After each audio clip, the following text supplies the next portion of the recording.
Good evening. Thanks for coming. Tonight we have Nolan Eller from Wabash College. He's the archivist. Is that the exact title you used? Yes. Okay, and he spoke before, and we really enjoyed it before. And Before? yes, he spoke once before. Mm-hmm. Yeah, Last year. it might have been when you were on vacation. Okay. Well, he's going to speak about Sparks Center that's being tore down, and so I'll let you. Thank you.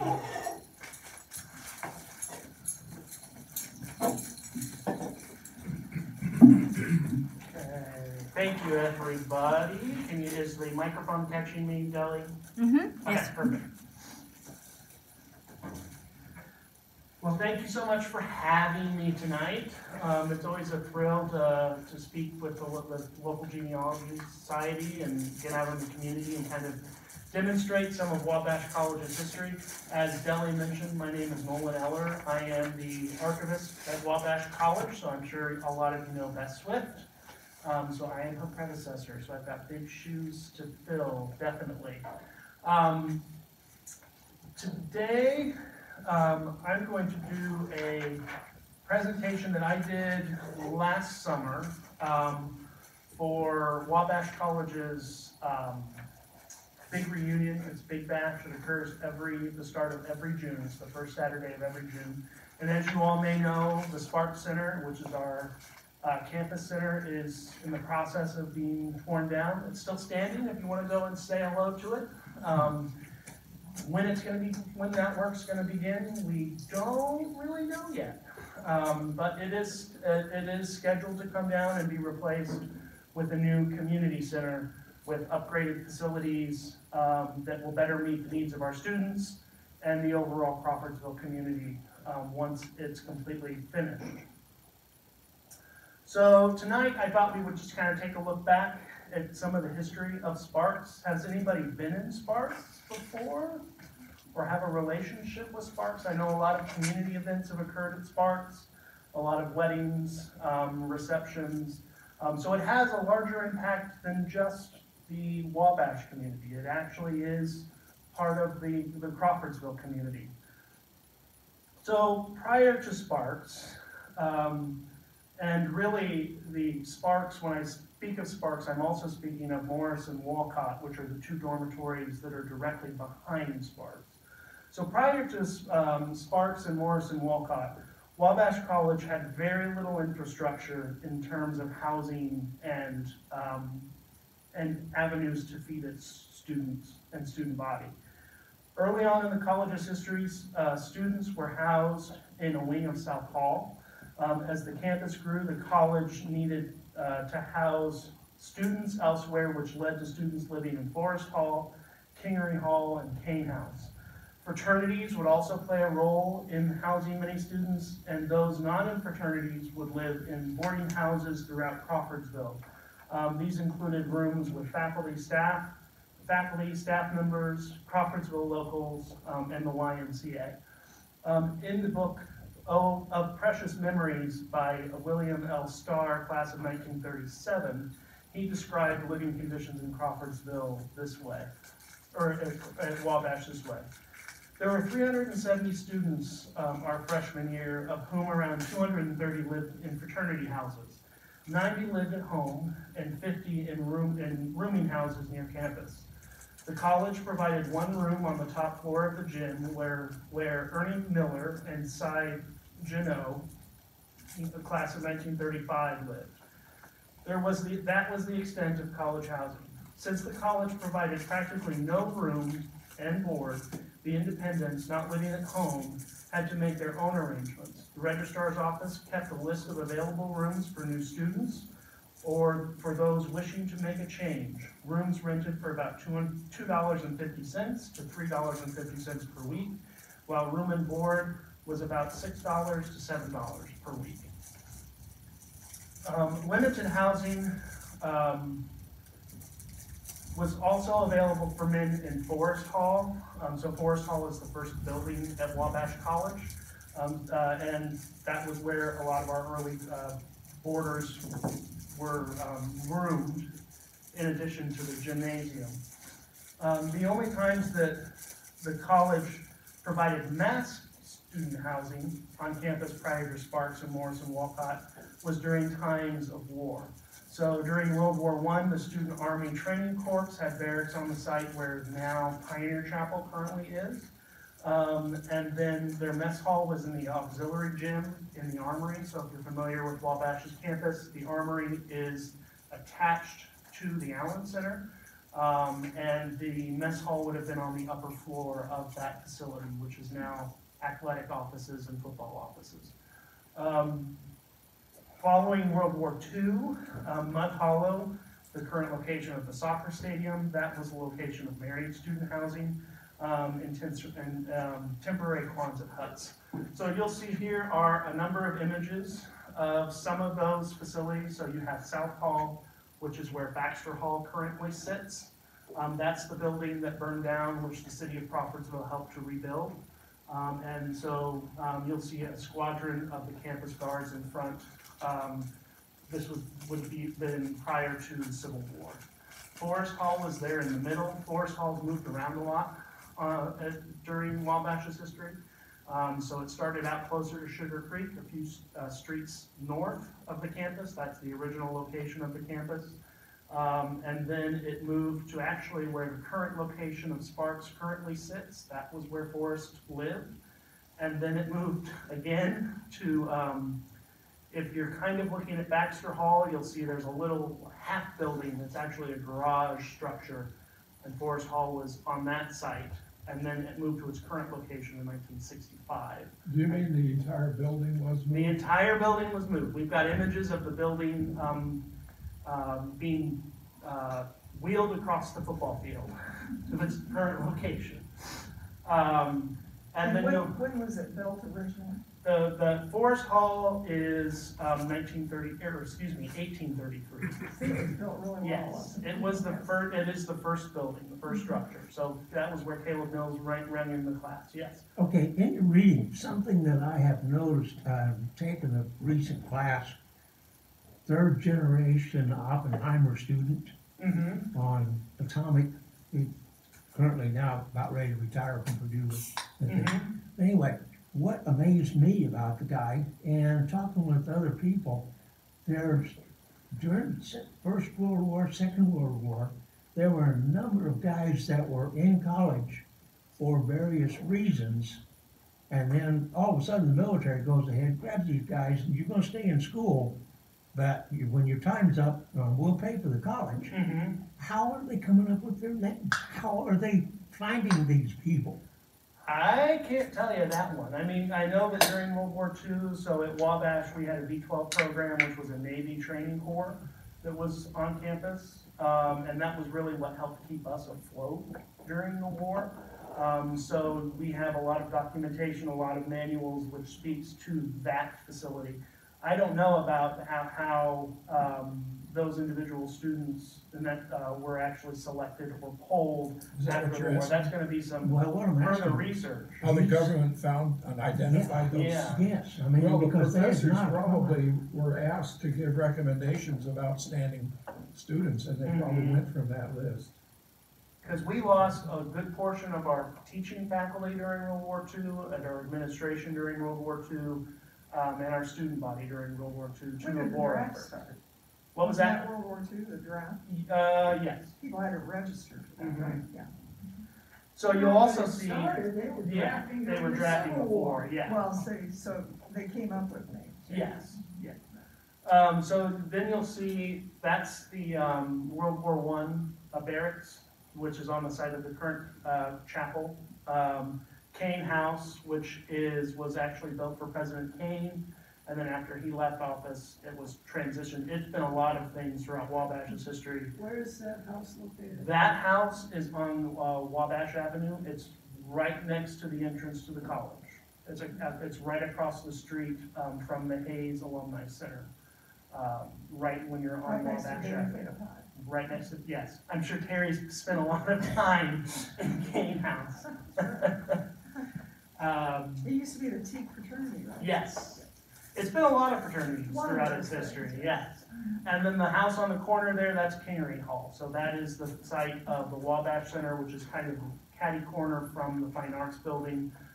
That was destroyed or very heavily damaged in a storm. It was 2006. Yeah, not that long ago. Yeah, and it was beyond repair, so they actually had to take it down, and that's the site of our current. Ray Williams always said that the stairs slanted when you walked up.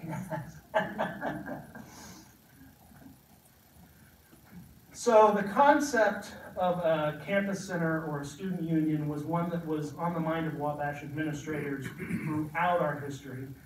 Students have always looked for a place to commune as a community.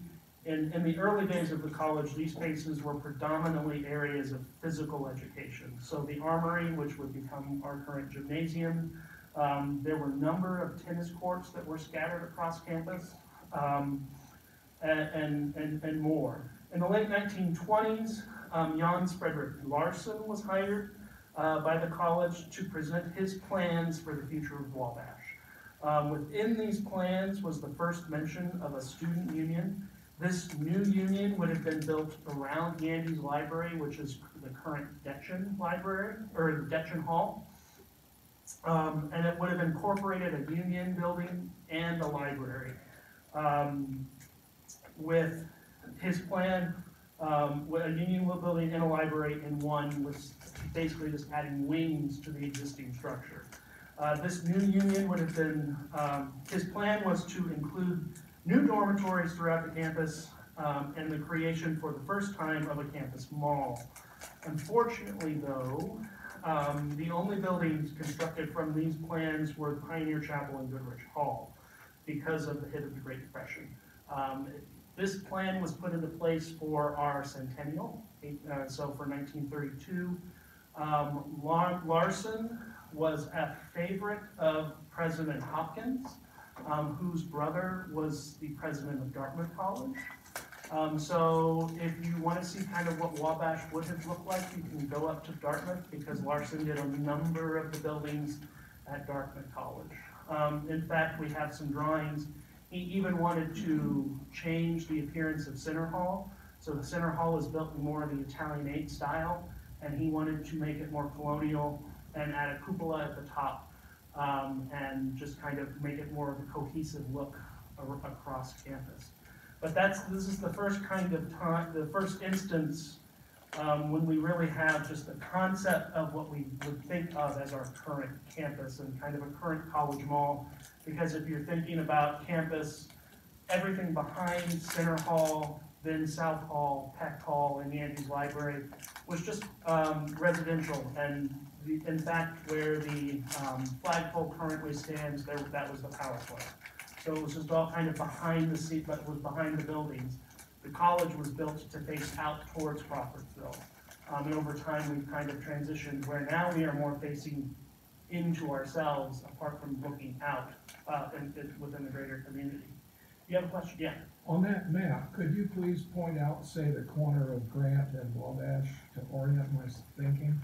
It would be right about here. Okay. So here's Grant, and there would be Wabash. And how, That's where the entrance is at? Yeah, the entrance currently is right here. So Kane House is here. And then you'll see this area around here is where Hovey Cottage, Forest Hall, Caleb Mills' home is currently. That's Caleb Mills' house. That is really, Caleb Mills' house has been in that location since Caleb Mills built it. And I believe 1836, 1835. And so you can kind of see the formation of a mall. You'll see here, that was actually an auditorium, that was planned to be an auditorium. That's where Sparks would be built. And then they had dormitories that would have surrounded the chapel. And there you'll see Goodrich Hall, that's the Armory and the gymnasium. Center Hall, South Hall, that was Peck Laboratories, so that was the science building before Hayes. And then you see Yandy's Library with its added additional wing.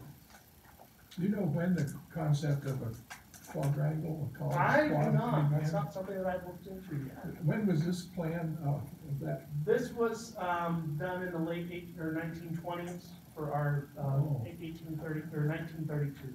centennial? Yeah. Okay, what was the main purpose? Why was Wabash established, period?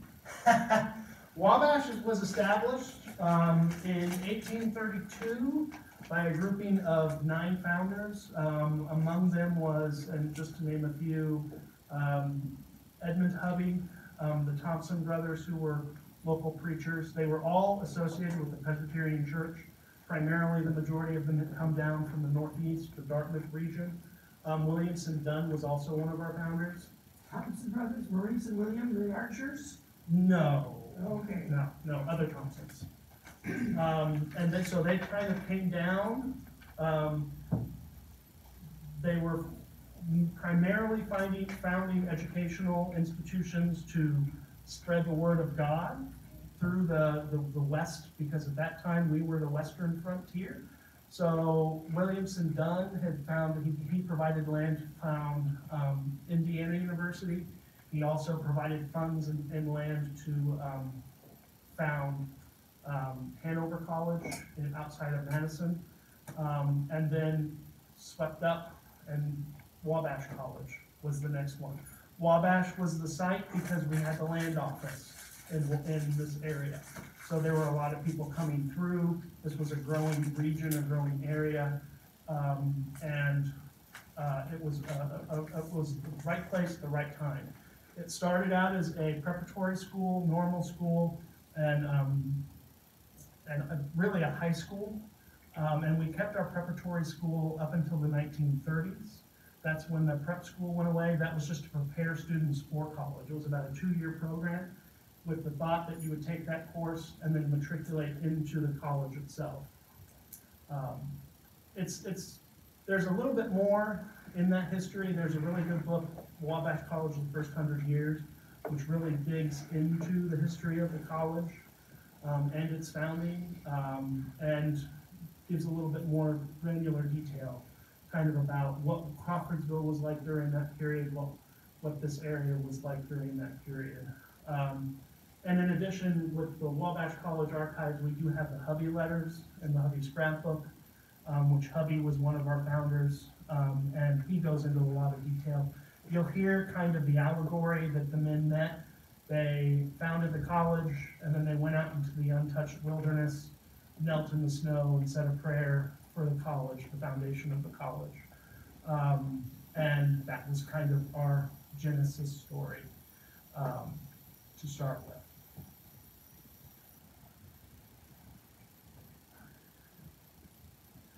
So,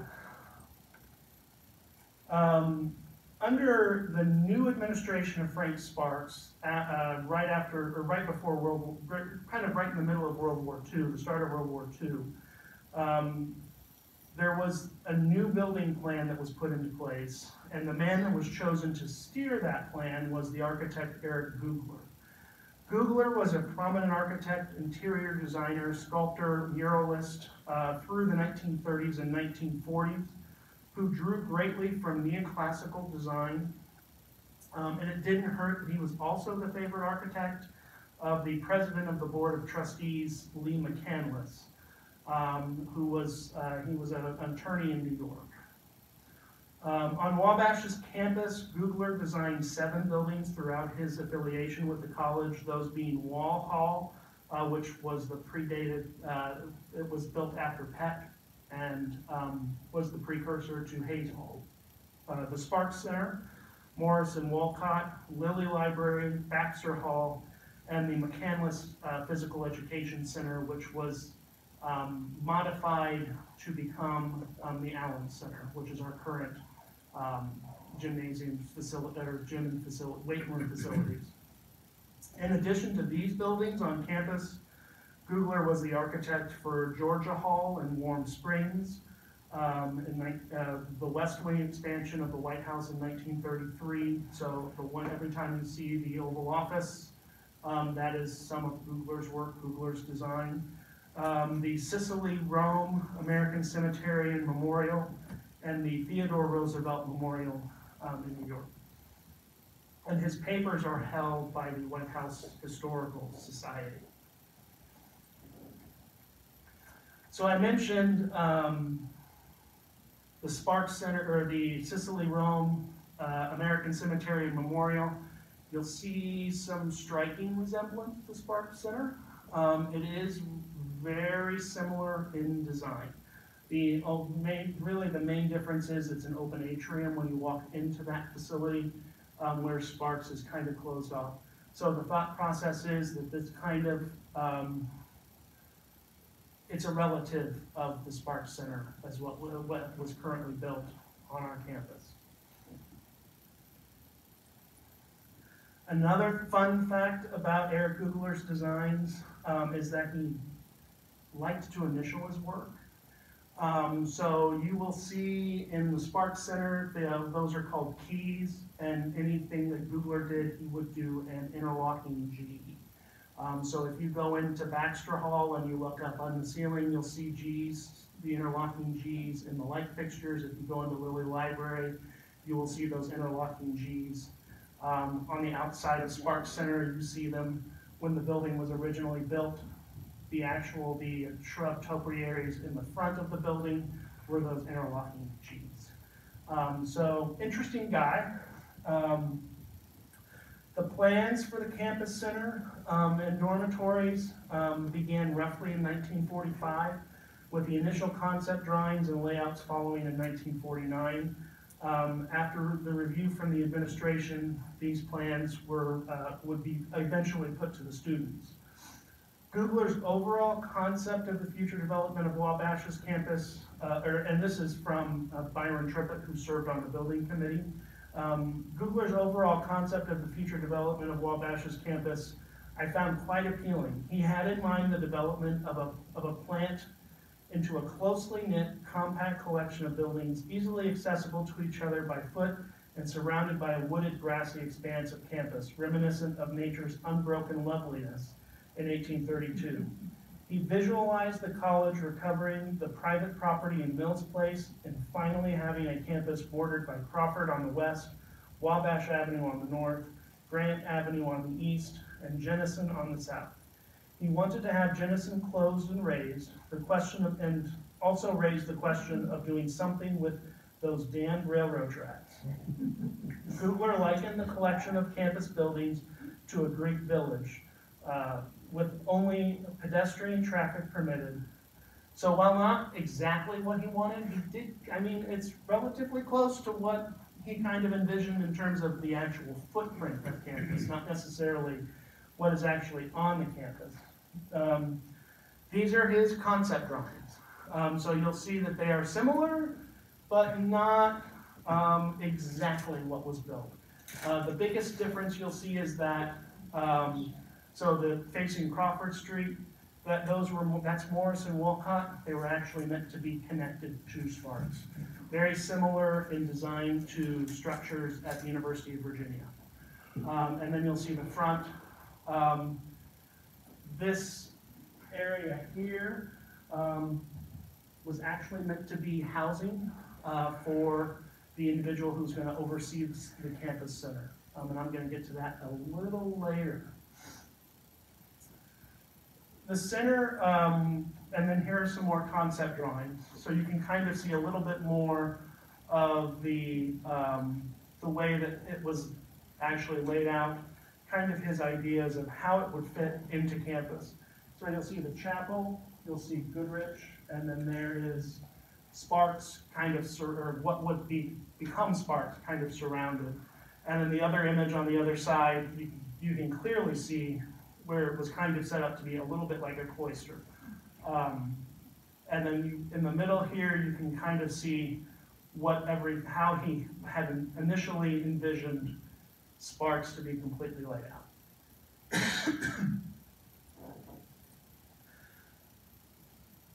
In 1949, the plans of the new campus, the new center, were presented to the students for their feedback. The students, they wanted a swimming pool, small stage, theater, bowling alley, handball courts, larger game rooms, and a large dining hall. Some of the students didn't see the need to include dormitories, while others did. They were adamant that the space should be student-centric, while seeing that the center would have when seeing that the center would have professional landscaping. They wanted something simpler that spoke to the history of Wabash. When looking at the plans, they saw that there were 2 faculty lounges, and they voiced their concern and asked if one of those lounges could be converted into more game room space. When seeing the 3rd floor penthouse suite for a faculty member to live in, they asked why, and if that could be removed. And eventually that was taken into account. So the plans that were approved are kind of what we see as the Spark Center today. The administration took into account some of the students' concerns, and the ground was broken on February 21st, 1953. Here you can see 2 photographs of construction, one facing the mall, the other facing Crawford Street. The individual breaking ground, that's Lee McCandless, who was then the president of the Board of Trustees at Wabash. Kind of a cold day to be breaking ground on the new center. We just recently broke ground on the new community center, and we did it inside Sparks because it was so cold. And actually we had an individual who attended that groundbreaking, assist with the groundbreaking of the current center. Who was that? Oh shoot, I knew that was gonna Oh, come. okay. It doesn't matter. When construction went underway, focus turned on the interiors of the new center. Sparks wanted the center to be the showcase and the diamond in the crown of what he referred to as Greater Wabash. To furnish the building, First Lady Abby Mann Sparks turned to the design firm of Charlotte K. Cruz, who had assisted with the decorating of Caleb Mills' home. So the Sparks had renovated the Caleb Mills house, which used to be the home of where the president of the college would live. A budget of $75,000 was allotted for the project, going towards large oriental rugs, hand-embroidered English draperies, Japanese silk wallpaper, a baby grand piano, and other furnishings. So it doesn't really sound much like a student-centric center. These are some wallpaper samplings and paint samplings from some of those plans, and then also the budget line. I think overall they spent about $65,000 on furnishing in 1953-54, which is kind of astonishing. Again, when you're building a center that's primarily built to feed students. When I first started at Wabash, well, for years, they had those Oriental carpets, and they had those drapes up. I remember when they took them out. I mean, people were fighting over getting those carpets because they were huge, and they were still in great shape. Yes. You know, I mean, not normal people, I mean, antique dealers and stuff. So the Spark Center was dedicated on October 30th, 1954. That is the cover of the program that was produced, and then you'll see Frank Sparks from his office looking across the mall at his new campus center. And here are the floor plans, which were printed in that first brochure. So you can kind of see Sparks was primarily what it is today. You do see, so you have the lounge, which if you've been in Sparks recently, that's where Wally's Pub currently is. If you're ever in Wally's, which you can't now, but if you've gone to Wally's, you would have seen the parquet floors. Those are the original parquet floors that were actually in the building.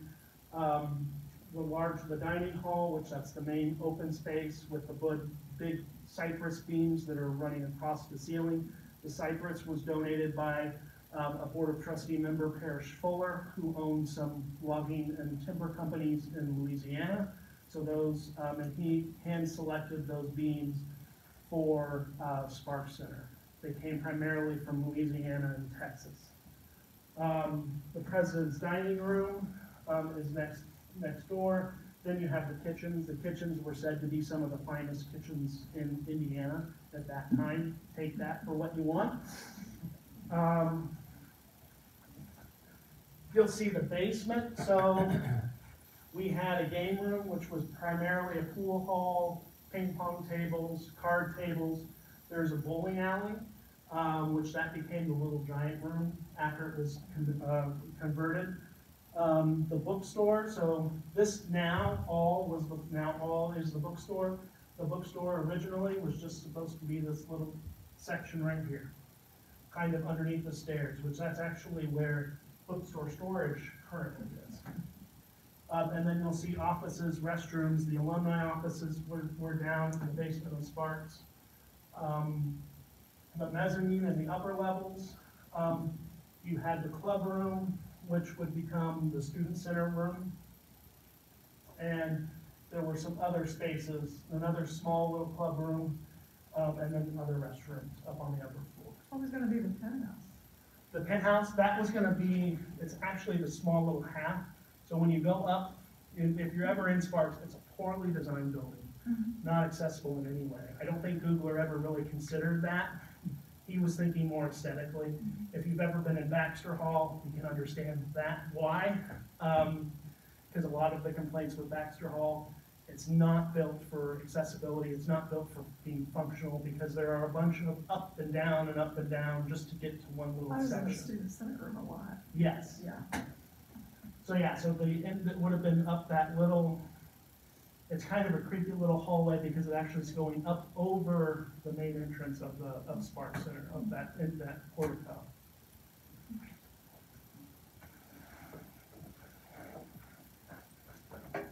So, and there are some images from the opening of Sparks. So you'll see the bowling alley, you'll see the game rooms, which that's very reminiscent of what the bookstore currently looks like. The dining halls, so the chandeliers are still there. Those have still been hung. This was on one side where the fireplace is. There was a lounge area with the carpets, with furniture. You'll see the draperies on all of the windows. This is the lounge where Wally's currently is, and you'll see the baby grand piano there. That is Scarlet Inn, which was kind of our hot spot to have either get coffee or drink or hamburgers and milkshakes after Sparks Center service had stopped feeding students. And then you'll see students eating and dining on the other side, which today it's the entirety of that main area is dining facilities. In that corner picture, you can really see the embroidery on the drapes. Yes. Yeah. Yeah, they spared no expense. And I don't know that the students really appreciated that. That's the reason they changed it, because the students hated it. So while the students liked the campus center, many expressed concerns with the poshness of their new digs and began to question whether or not the space was for them. So here are just a couple of quotes. "I wonder if the center, as it's working now, is as much a student center as it should be. Since September, it's been a grand showplace, like a circus tent where proud alums and odd guests strut through scrutinizing everything, including the hapless student, like glass-cased exhibits. From all the fanciness comes the food, elegant enough in name anyway, but with which often forgets how to fill an empty stomach. Mashed potatoes are now pomme puree as the name becomes fancy and the portions become smaller. If a showplace is so important, let's build an intimate, elaborate little tea house at the heart of campus for those we wish to impress. There are filigree draperies, plush carpets, hard to clean furniture will not be out of place. And then, our center is an excellent building with more suitable policies and furnishings. We students can at least become unstilted and relaxed." So they weren't thrilled with their new campus center. And I think that in Sparks' eyes, he was trying to make it a big place for alumni and campus events and campus communities, but I think they kind of lost that it's supposed to be made for everyday usage. And the students kind of called them out on that a little bit. And that's something that's been throughout the history of Sparks. There's always been kind of a distant relationship between the students and the center itself. The editorial criticism was not only limited to The Bachelor, which is our student newspaper, but it's found its way to The Swab, which was a satirical magazine published throughout the 1950s and 60s. So there you'll see some Swab cartoons. The one warm up for the big game, damn plush rugs as they're kind of tripping. I always like to eat here, don't you? And then the last image of the caveman, which was kind of our moniker, sitting outside the Sparks Center with the waiter holding the broom and dustpan on the steps of the portico.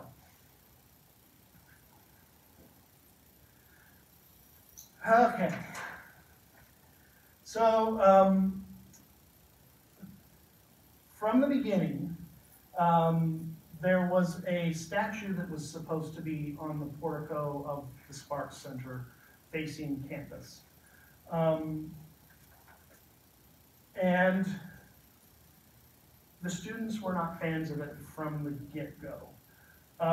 The statue, as I mentioned, was in the plans for the new center from the very beginning when Eric Googler first approached Lee McCandless about including it in the plans. McCandless procured the statue from artist Paul Manship, who had cast the original sculpture of Lincoln, Hoosier Youth, for the Lincoln National Life Insurance Company in Fort Wayne. So the original bronze of the statues currently stands outside of the Lincoln National Life Insurance Company building in Fort Wayne. The students disliked it from the start. It's a fraud. Lincoln had nothing to do with Wabash, a rich man's whim. Get this atrocious insult to Lincoln and Wabash off our campus at once. The Lincoln statue put President Sparks in a tricky situation. Should he support his students or should he support his president of the Board of Trustees? In addition, he was recovering from a broken hip, so he turned the matter over to Dean Byron Trippett. And in Wabash on My Mind, Trippett described an incident that was the final straw for the statue being on campus.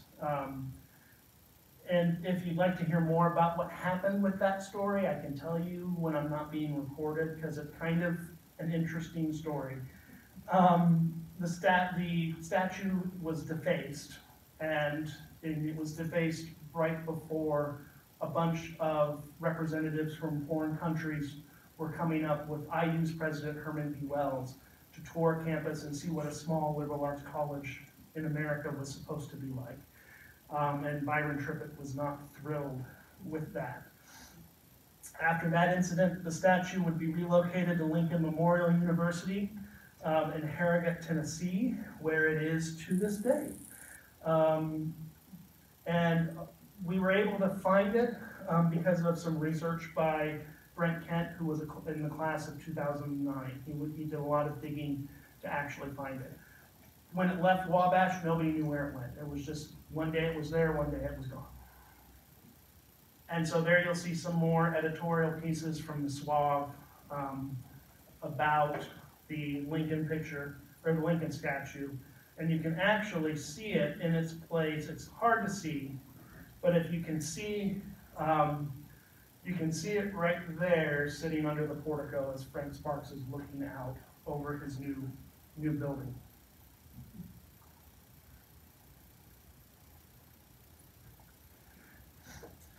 "22 years passed without the campus center actually having a proper name, and on April 24th, 1976, the center was named in honor of the president who had spearheaded its existence, Frank Hugh Sparks. Former First Lady Abby Mann Sparks was in attendance representing the Sparks family, and then the small rose garden adjacent to the Sparks Center was dedicated in her honor by the parish family. In his address commemorating the event, Thaddeus Seymour made the following statement about President Sparks. "Where there is no vision, the people perish, says the Proverbs of old. Wabash College was founded by men of vision, and it has been sustained through its history by great leaders. Today we honor Frank Hugh Sparks for his relentless efforts to encourage voluntary support for Wabash, indeed for all independent colleges in the land, for his commitment to academic excellence, particularly through brilliant appointments to the faculty, but most of all for his vision, which proclaimed that a free society requires educational institutions which are free and independent. Dr. Sparks was known as the man with the big idea. Born in Gas City, Indiana, Sparks entered the world of business right out of high school. And with his friend O.J. Noblet, he founded the Indianapolis Pump and Tube Company. So they manufactured auto parts. This company would grow to produce all kinds of automobile accessories and would eventually transition to become Arvin Industries, which in the 1950s and 60s manufactured car radios, televisions, and a number of other commercial goods. Following his successful business career, he decided that he wanted to return to education and set out with the goal of becoming a college president. And that really was his goal. After he made his, after he was successful in business, he wanted to transition to education. And so he mentioned that I am going to be a president of a college. Preparation will be long at times, discouraging, but in 10 years, I can become one of the best prepared college presidents in the United States. So after he went to Butler University, and then he finished out his master's degree and PhD at USC, and then he was hired to be president of Wabash College. He was president of Wabash College from 1941 to 1956 and shepherded Wabash through World War II and the boom following the war. After Wabash, he ran unsuccessfully for governor and then passed away on December 30th, 1964 in New York City. He was, during his gubernatorial campaign, he was featured on an episode of This Is Your Life. Which there are some Crawfordsville connections to This Is Your Life. So Will Hayes Jr. was a writer for This Is Your Life. And so he was also really good friends with Ralph Edwards. So there is actually a documentary about Wabash College that was narrated by Ralph Edwards, and Ralph Edwards is walking around campus. Here's a clip of that episode of This Is Your Life. Now, I am just about to select our principal subject for This Is Your Life on this program. Now, before I select this person, I would like to read a quotation from a very distinguished man. Now, here's what the quotation says. The training of youth ought to be the concern of every adult who has achieved a responsible position in society. I wonder who has said that. Could it be you, sir? That is true. This is your quotation, sir? I'd be willing to claim it. Well, you must be Frank H. Sparks. I am. You must be Dr. Frank Sparks of Crawfordsville, Indiana? That's correct. Would you mind standing up, sir, so our audience can see you? Because this is your life. Well, Oh, this has been quite a hoax, sir.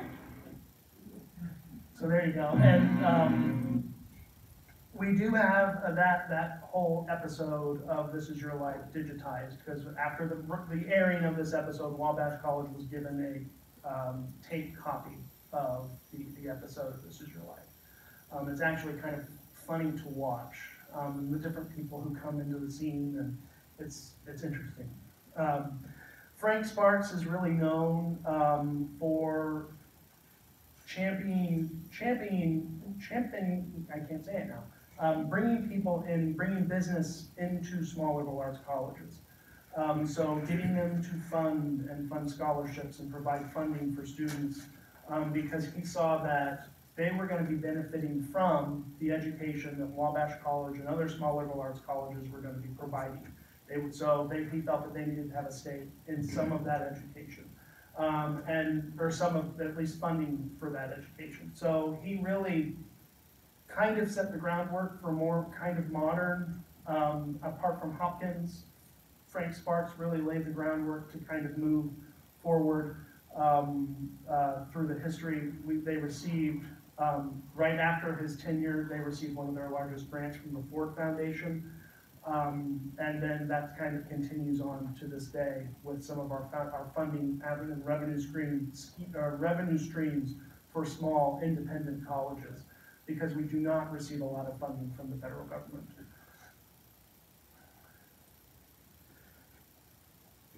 So even though Spark Center was not well loved by the students, over time they carved out their own niche in the grand old building to make it their own. One of the staples of the Spark Center was the Scarlet Inn, originally founded as a sandwich shop in Forest Hall by some enterprising students and community members. The Scarlet Inn was where in the mornings you would find a table of faculty discussing current events over coffee. This grouping became so revered that students were not allowed to sit at that table unless they were invited. Faculty members had specific chairs that they sat in, and this tradition really lasted almost all the way up through the history of Scarlet Inn. And students were not allowed to participate in that conversation unless they were invited by a faculty member to participate. At night, you would find students studying over milkshakes, hamburgers.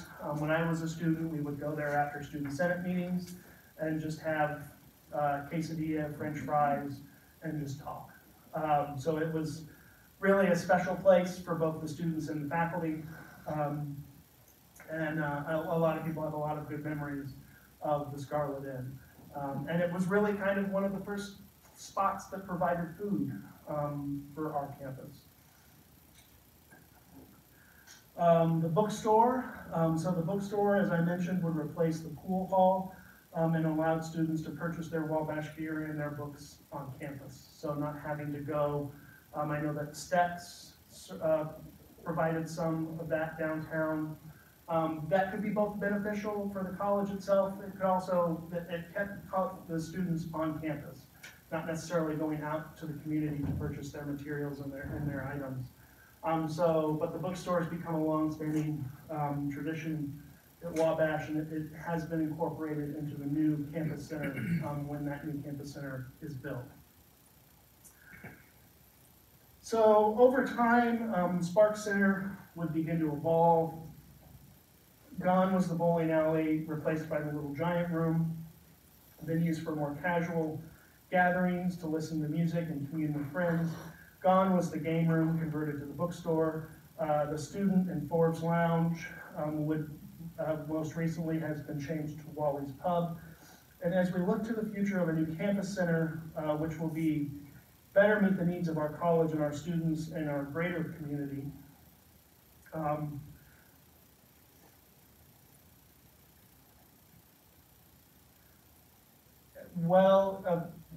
community today and into the future. So we do like to look back at the structures that we have in our past. Wabash really maintains its history to the best of our ability, and we cherish our history. And so we often like to say thank you to the structures that once stood and remember them as campus once was, because that's what students will remember when they come back to campus. They will remember those times when they were in Spark Center or the campus of their college years. But it's also important to realize that the campus is going to evolve over time to meet the needs of the students, and the needs of the students today is different than the needs of the students 70 years ago. And some people would probably say that the needs of the students 70 years ago really weren't met by the campus center when it was originally built. But over time, it had evolved to become kind of a campus center for the independent men living on campus at Wabash College.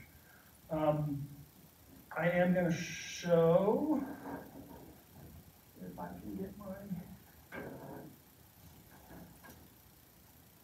mouse.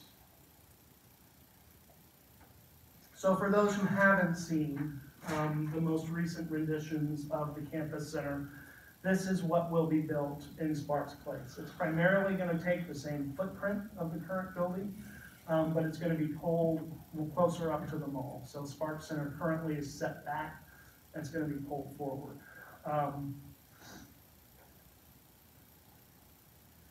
And there are some visions, so that is the south side facing Crawford, or the back side facing Crawford, or facing the Armory and the football stadium. You'll see that's the College Mall. And here are the floor plans for the new structure. So it is going to be 2 stories with a basement. You'll see there's Wally's, which is going to be an open dining facility. The living room, which is going to be gaming tables, different things for students to commune, dining service, serving facilities, the bookstore. All of that is going to be more accessible than what it currently is. And hopefully will meet the needs of the students. And then on the upper floors of the structure will be open space for hosting community events, hosting campus events, student events, and it really run the gambit of possibilities for larger events on campus for all those in the community to utilize. So thank you very much. I kind of ran through that a little faster than what I thought I would. Any questions? I would Yeah. like to add that one thing that broke the alumni people's hearts was when the silver dollar burned. Yes. Oh. Well, and kind of, Wabash has kind of still been searching for The silver dollar. the silver dollar or something to take its place. And I think they were hoping that Wally's was gonna meet that need, and I don't know that it opened right before COVID hit, so it was kind of, there was a little bit of it's slow to start. And I graduated from Wabash, so I've spent 4 years in Sparks Center, and I'm gonna miss it. It was a good place to commune with and just talk with other students and meet with other students, and I know students today are not gonna miss it. Because it is a building that doesn't have air conditioning, so it's very hot in the summer and can also be really, really hot in the winter, because when the heat kicks on campus, it just kind of goes everywhere. But the students are very excited about the new campus center, and the Wabash is really excited about the new campus center. So we're hoping to get construction started relatively soon, but that's out of my control. But my pay grade, yes. You said it's moved closer to the mall, I think you said. Mm-hmm. Does it have a larger total square footage than the previous one? It does, because it's taking up, if you look at campus today, there's a good chunk of square footage that is just open space in front of Spark. That's really why one of the biggest issues because there were questions about, well, can't you convert the building or save the building? It's built back in such a way that there's no real good way to do that without taking the building completely down. It's basically I think it's gonna about double the square footage, just based on just moving it up a little bit. And as far as you personally, are you, as a veteran of 4 years in the old facility, what's your opinion of the new plan? If you were a beginning student, can you imagine being comfortable and have your needs I met? can, yes. The Sparks Center, as it currently sits, it's a neat building. It's just not entirely functional. So I think that the new center is going to add a lot more versatility and better meet the needs of the students. One thing I do wish that they had brought over was the Scarlet Inn. The Scarlet Inn, unfortunately, is not a part of those plans at the moment. That was kind of sad for me to see go, since it has such a large it's existed at Wabash for such a large part of our history. But I do think that the new structure, the new building, is going to provide students with more of a relaxed environment. Because right now in Sparks, all there really is the dining facilities, and the bookstore, Scarlet Inn, and then there's Wally's, and then the 2 meeting rooms. There's not a lot of space to just hang out and do stuff. And this will provide, and do stuff and just hang out and be comfortable. And this space will provide a little bit more space for that. And the upstairs is a really awesome layout. Yes, it Oh is. my gosh. When you say hang out, do the students nowadays spend a great deal of time with their computers in a building like this? Or are they socializing and having human contact? They're doing more socializing than you think. So they did just build new dormitories and new independent living units, which have communal spaces within them, so students are not necessarily communing as much. I think that the hope is with these new areas that they will be doing so. And also fraternities have their own houses on campus, fraternities have their own spaces. So hoping to get more fraternity men on campus and building more community on campus and kind of breaking down some of those silos that currently exist. And those silos have existed again for primarily all of Wabash's history. Make it more like a student union. Yes. A true student. A true student union. You mentioned that it gets hardly any, maybe no federal funds. How much does it maybe get from the state or any public? I can't answer that. That's, I would need to do some digging. I heard that it has some very dedicated alumni who occasionally give great sums They of money. do. They do, and we have a very, for a small liberal arts college, we have a relatively decent endowment fund. How much did the Day of Giving take in this past year? I can't remember off I the top can't, of but my it was, head. wasn't it over $1 million? It was, I think it was like a 1.2. And that was one day. One day. Uh-huh. And that's normally kind of the bar that we And set this is our fourth for year. days of giving. Fifth year. Good. We just, and we've gotten, and for the campus center, we received a Lilly Endowment grant that was about $25 million, which includes funds for community functions and events, and I'm sure you'll be hearing more about that as things move forward with the community center. And part of that grant also is the new early childhood education center that's being built on Washington, across from that new, or the updated car dealership. I don't know the name of that. Browns. Browns. There you go. Well, your alum gave $20 million for the Allen Center. Yes. An alum gave money in the millions for the track.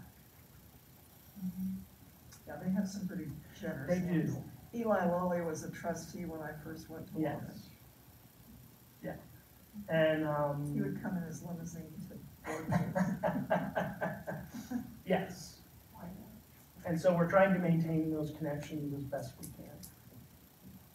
Yeah, Della. We're gonna have to stop, so we'll have time for our meeting, because we have to be Okay. out here at All right. 8:30. Aaron had a question. Yeah. Oh, yes. Aaron. Just very briefly, Nolan, thank you for your presentation. One of the things I'm most curious about when an older building is being taken down is if any furnishings are going to be preserved. And so you mentioned, for example, those cypress beams in one of the dining halls. And so are you aware of any furnishings that are going to be preserved and incorporated into the building? Yes. So the cypress beams, a portion of those beams are being reutilized within the structure. I mentioned the keys, so there are some of the keys that are still in functional, that are still good. A lot of them have rotted out. Those are gonna be saved, and there will be an exhibit that will be put in place in Sparks Center, kind of celebrating the history, in the new campus center, celebrating the history of what predated it. And then there are some other things that are being preserved. I personally have walked the building and photographed every nook and cranny. They're all on my phone.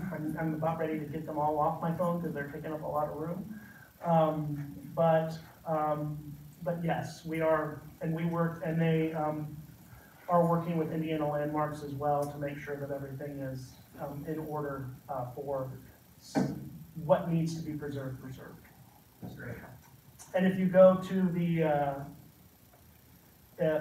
production of 12 Angry Men, which is going to be a new theater production coming up, Some of the chairs that they're using for that set are from Scarlet Inn. And I do know that a number of alums have purchased some of the material from Scarlet Inn for themselves, so. And what they're gonna do with the rest of it, I don't know. I can't answer that question. I think they're keeping that kind of under wraps. When is the projected completion date? It was the fall of 2026. I think that's gonna probably be pushed to the fall of 2027, depending on when they actually start construction and deconstruction. We will see. They weren't planning on it still being standing at this time. It was supposed to start last June, right? Yes, it was. What happened? There was a little bit of a hiccup in one of our funding streams that we are kind of waiting on a final approval. Well, thank you.